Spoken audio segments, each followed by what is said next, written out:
आज आखिरी में जाऊंगा सुनील सर के पास। मैं सब पे एक सम अप पूरा मिलेगा मुझको, अच्छा एक नोट मिलेगा।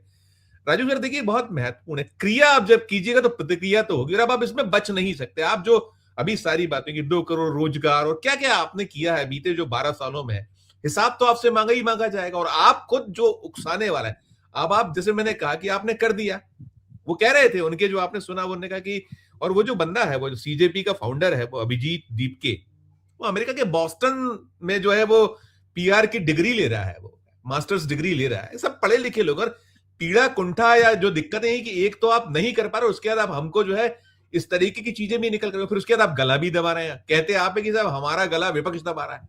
कौन किसका गला दबा रहा है? और ये जो दूसरा मैं आपसे पूछ रहा, क्रिया की प्रतिक्रिया, ये कहीं अलार्मिंग नहीं है? ये चेतावनी नहीं है? घंटी नहीं है? इसको सुनना नहीं चाहिए? राजू जी। बिल्कुल सही है संजीव भाई कि मैं ये समझता हूं कि ये जो कॉकरोच जनता पार्टी के रूप में जो सामने उभर के आया है, वो आक्रोश जो उभर के आया, ये एक चेतावनी है जो कि स्थापित राजनीतिक दलों की तरफ से नहीं आई है, एक ऐसे वर्ग से आई है जो इस सिस्टम का लगता है जो सताया हुआ। ये वो वर्ग है जो जिसके सामने जीवन बिल्कुल खुला पड़ा हुआ है, लेकिन उनकी जो अभिलाषाएं हैं, आकांक्षाएं हैं, उसके अनुरूप इस सिस्टम में उनको लगता है कि हमें वो मौके नहीं मिल रहे, और इसके लिए सीधे सीधे तौर पे वो दल, सत्ताधारी दल, जो कि सिस्टम को इसको पे जिसका पूर्ण नियंत्रण है, सीधी सीधी उसकी जिम्मेदारी बनती है, और सीधा सीधा उसको एक चुनौती है। तो क्योंकि ये राजनीतिक दलों की भी मुझे लगता है कि ऐसी जो आक्रोश की अभिव्यक्ति जो है, ये बड़े असंगठित मतलब भी वर्ग से आई है, जो है युवा वर्ग है, लेकिन राजनीतिक तौर पे वो असंगठित है। तो इसलिए मैं इसको एक चेतावनी मानता हूं, और इस पे ध्यान देने की जरूरत है। और ये भी नहीं है, मैं भी समझता हूं कि ये कुछ दीर्घकाल जो है इसका, कि वो पार्टी बनेगी तो वो चुनावों में उतरेगी, और ऐसा नहीं है, अल्पकालिक है। लेकिन वो आक्रोश का जो भीतर भीतर अंदर ही अंदर सुलग रहा है, उसकी एक ऐसी अभिव्यक्ति है जिसको सत्ता में जो लोग बैठे हुए हैं, जो सत्ताधारी पार्टी है, उसको बहुत गंभीरता से लेना चाहिए, और जिसे ये वो वर्ग है जिसे हम जेनजी कहते हैं। अब देखिए कि वो जो अभिजीत दीपिके है, वो जैसे आपने बताया कि वो युवा है, बोस्टन यूनिवर्सिटी में पब्लिक रिलेशंस की वो मास्टर्स मास्टर्स डिग्री या मास्टर्स उसकी मास्टर पढ़ाई करते हैं। तो वो खुद युवा है। तो उनका बयान आप देखिए कि उन्होंने कहा कि मैंने एक्स पे देखा कि भाई जो हमारे चीफ जस्टिस ऑफ इंडिया है, वो जो तुलना है बेरोजगार युवाओं की दूसरों की, उसको कॉकरोचेस और परजीवियों से कर दे। तो उनकी यही प्रतिक्रिया है, एक एक व्यक्तिगत तौर पे उनकी प्रतिक्रिया, जिसको एक विशाल जो है सहमति मिली जब उन्होंने उस चीज को उस पे डाला और ये पूछा अपने एक्स अकाउंट पे, जितने भी लोग थे जो फॉलोअर थे, उनको पूछा कि भैया क्या होना चाहिए, क्या करना चाहिए। तो उन्होंने सहमति जताई, और वो सहमति इतनी बड़ी कि वो करोड़ों की संख्या, जो सिर्फ 6 दिनों के भीतर। 6 दिन। तो ये एक नया आयाम है जो कि हमें सोशल मीडिया उस पे जो देखने को मिला। और ये जो माध्यम है, ये जेन जी का माध्यम है, हमारी युवा जो वर्ग है उसका ये माध्यम है। तो मुझे कहीं कहीं कहीं मुझे ऐसा भी लगता है कि जो स्थापक दल है, उनके साथ भी उनका एक मोह भंग जो जरूर हुआ है, कि वो स्थापक दल इस सिस्टम में वैसा प्रभाव नहीं डाल सके हैं कि जिससे कुछ सत्ता का परिवर्तन हो, हस्तांतरण हो, और उससे उनकी जो आकांक्षाएं हैं उनको एड्रेस किया जा सके। तो ये भी है। तो इसमें जो देखने में तो आपको एक ऐसी लगेगी पैरोडी है, आप उनकी देखें जो उन्होंने अपना मैनिफेस्टो दिया है, उन्होंने अपनी जो सदस्य वही बयान बयान में तंज, यही मेरे शब्द योग्यता बयान में है, तंज। उसमें एक बहुत बहुत महत्वपूर्ण बात है। ये जो आक्रोश। अभिजीत दीपिके और उनके जो उनको उनकी इस बात से सहमत होने वाले करोड़ों 1,93,00,000 तो एक्स पे ही है, जहां पे ये इनका जिनका अकाउंट आज 12 बजे आज उसको भारत के अंदर बैन कर दिया गया। और उसके बाद जैसे आपने बताया कि इंस्टाग्राम पे उनके 1,26,00,000 से बढ़ के वो 1.5 करोड़ हो गए। तो मुझे लगता है कि वो एक्स वाले हैं, जो एक्स पे बैन हुआ है, तो वो लोग जो है वो इंस्टा पे आ गए, क्योंकि ये सभी के एक्स पे भी अकाउंट है, इंस्टा पे भी वो एक्टिव है युवा पीढ़ी। उसमें उन्होंने उनके ऊपर भी एक तंज किया। उन्होंने जो अपना योग्यताएं हैं उसमें से संजीव भाई एक योग्यता उन्होंने ये बताई है जो मुझे पढ़ के, पहले तो उन्होंने बताया ये जो बेरोजगारी, बिल्कुल समझ में आती बात। और दूसरी योग्यता उन्होंने ये तंज है, एक व्यंग है उसी जेनजी के ऊपर कि भाई आलसी होना यानी पड़े रहो, लेजी, सोशल डेमोक्रेट है, और दूसरा साथ में उन्होंने डाला लेजी। तो ये उन्होंने उस युवा पीढ़ी को भी एक एक चुनौती दी है कि भैया आप बैठे हो लेजी, लेटे रहो, आप जब मौका मिलता है आप उस पर रिएक्ट नहीं करते हो, आप अपनी आवाज को बुलंद नहीं करते। तो एक तरीके से एक कॉल है उस युवा वर्ग को जो सबसे ज्यादा पीड़ित है। हम लोग दूसरे जो बिल्कुल बच्चे हैं, किशोरावस्था वाले या हम जैसे लोग हैं, हमने तो अपना वो कर लिया जो करना था। तो उनको लगता है कि ये हमारे जीवन का सवाल, तो ये बहुत गंभीर सवाल है। इससे एक तनाव जो है ना सिर्फ सामाजिक तौर पे, मुझे लगता है कि घरों के अंदर भी एक तनाव वाली स्थिति पैदा हो रही है। और इससे बहुत सी ऐसी जैसे सुसाइड, अब बहुत देखा हमने कि बच्चे के नंबर नहीं अच्छे यार, उसने 9वीं 10वीं वाले बच्चे जो वो उन्होंने आत्महत्या कर दी। अब पेपर लीक, अब बताए मुझे आप भी, एक बार हुआ, 2 बार, 3 बार, बार बार ऐसा हो रहा है। और वो लोग जो है वो उनकी उनकी निशानदेही भी उन्होंने करी, जिसको बंदे को पकड़ा था, इन्होंने अब देखा होगा वीडियो में, तो कह रहा कि बड़े लोग जो है उनको बचाया जा रहा है, इसके पीछे बड़े लोग हैं। तो ये बिल्कुल लगातार हो रहा है, इसको एड्रेस नहीं किया।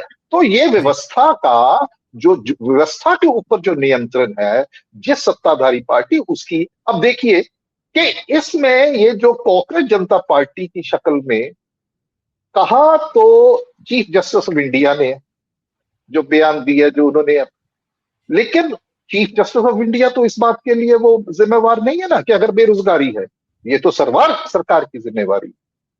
लेकिन इससे ये भी पता चलता है कि जो हमारी न्यायपालिका है, जब वो उसका जो एक रोल है इस सब कुछ में, उसको भी सिस्टम से बाहर रख के नहीं ये जेनजी देख रही है, उनको भी ठीक। शामिल है, इसमें शामिल कर दिया कि भैया आप लोग भी आंख मूंद के बैठे हुए हैं और आप हमें दोषी ठहरा रहे हो, जिनकी जिम्मेवारी बनती है उनको दोषी नहीं ठहरा रहे। तो इस जी वजह से मुझे लगता है ये पूरे सिस्टम के ऊपर उन्होंने एक एक अटैक किया है। और जो लगता है कि इसको अगर ये नहीं मतलब ये संभाला गया इसको, तो बड़ी बात नहीं है कि लोग जो है इसको संगठित रूप से वो सड़कों पे जी भी आए या किसी जी और रूप पे, तो वो देश के लिए के हित में नहीं है। और इसको सत्ताधारी जो पक्ष है बजाय इसको दबाने के, इसमें उन्होंने इसकी भी बात की है, जो विचारों की स्वतंत्रता है, जो इसकी प्रेस और मीडिया के बारे में कितना वो मतलब ही ओपनली और बड़े निर्भीकता के साथ वो कह रहे हैं कि भाई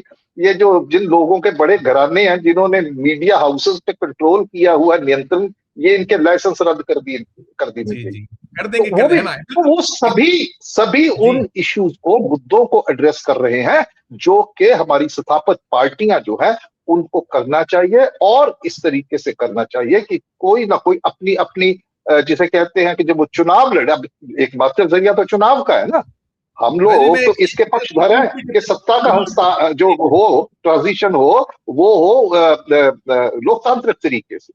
ठीक अगर आप ठीक ठीक। नहीं करोगे तो फिर वो तो कंट्रोल से बाहर की बात है, उसके लिए राइट फिर राइट। जिम्मेवार वही है ना।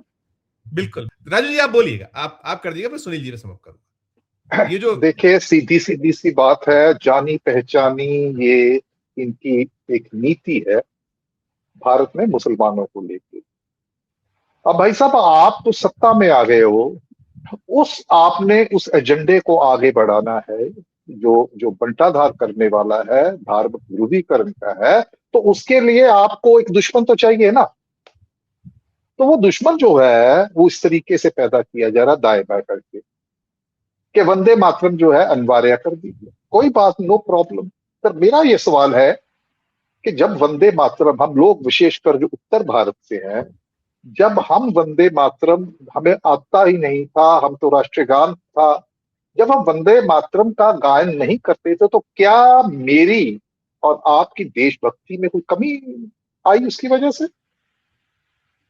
अब याद कीजिए, राकेश जी को मालूम होगा, अपने दूसरे मेरे माननीय जो है वरिष्ठ पत्रकार है, कि जोशी, सिनेमा हॉल में हम जब जाते थे तो फिल्म खत्म होती थी तो राष्ट्रीय गान होता था, सभी लोग जो एक आगे वाली एक सीटों वाले भी थे, जो कम पैसे वाली टिकट लेके, वो भी खड़े हो जाते थे सम्मान के साथ। राजू जी, एक वक्त ये भी था जब सारे जहां से अच्छा हिंदुस्तान हमारा वो भी गाया जाता था। जी जी जी जी, जी अल्लामा बिल्कुल इकबाल बिल्कुल। का जो तराना है, तो सारे जहां से अच्छा हिंदुस्तान हमारा, हम तो बुलबुलें हैं इसके लिए हिंदुस्तान हमारा, इसका गायन समस्या होता था। वंदे, जी जी जी, इसका तो गायन होता था। समस्या वंदे मातरम से नहीं है, समस्या वंदे मातरम को थोपने से। बिल्कुल ठीक, तो बिल्कुल क्या ठीक। राष्ट्रीय गीत जो है, हमारा राष्ट्रीय गायन जो है जनगण मन, क्या हमारे अंदर वो भावना वो पैदा नहीं करता? ये तो हम लोग जानते हैं भैया। ये कितने उम्र का बहुत बड़ा हिस्सा हमने पाकिस्तान का जो हमारा बॉर्डर है उसके साथ 1971 की लड़ाई में हमने वो बम्बों की आवाज सुनी हुई है, हवाई जहाजों की लड़ाई ऊपर देखी हुई है। जी, जी, तो कैसे हम बच्चे थे और वो फौजी जब जाते थे हमारे ट्रकों में, तो हम बच्चे खड़े होके फौजी सलूट सही, ऐसे बोलते थे, मुझे वो याद आता है, फौजी जी, सलूट बोलना करते थे हम। हमारे घर में जब वो फ्लैग डे होता था तो, और तो हमें घर पे पैसा नहीं मिलता था, स्कूल से जब वो फ्लैग वाला होता था उसके लिए माँ बाप जरूर पैसा दिया करते। जी, जी, जी, तो जहां तक देशभक्ति का सवाल है, पेट्रियटिज्म का सवाल है, तो वो जरूरी नहीं है कि जब राष्ट्रीय गान था वो कम थी, आप वंदे मातरम करेंगे, तो इसके पीछे एक एजेंडा है। एक तो बात ये हो गई। दूसरी जी, बात है जी, कि पश्चिम बंगाल में ये हुआ।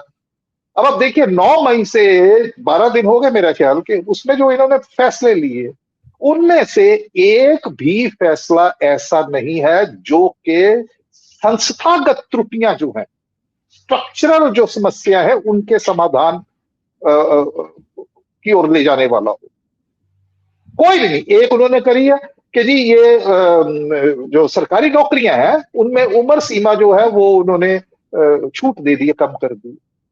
इसका मतलब क्या? इसका मतलब ये है कि भाई जो व्यक्ति वो उम्र सीमा से आगे चले गए हैं, उस वक्त वो मौका नहीं मिला उनको, रोजगार के साथ मौके नहीं मिले। तो बजाय आप इसका समाधान ये निकाले कि रोजगार के मौके इतने पैदा करें, मैं उसपे बहुत तो बात विस्तृत चर्चा, समझ में राजू जी, आती है। राजू इस पे विस्तृत तो चर्चा, लेकिन मैं इसलिए, और इसी तरीके से ये धर्म वाली वो जो बात है वो तो सीधा ही है कि वहां पे दुश्मन चाहिए, और ये दोनों एक दूसरे के पूरक है। अब आप आने वाले दिनों में देखेंगे, जैसे मदरसा किया तो उसमें मुसलमानों में भी जो ऐसे ऐसे पक्ष हैं जी, ऐसे लोग हैं, वो मुखर होके बोलेंगे तो उनकी भी राजनीति चमकेगी। तो उसके बाद फिर एक दूसरे के साथ मुकाबला, और उसके बाद जमीन पे क्या होता है, मारकाट होती क्या होता है, तो अराजकता वाला माहौल जो है वो पैदा करना, वो इनको सूट करता है। जी।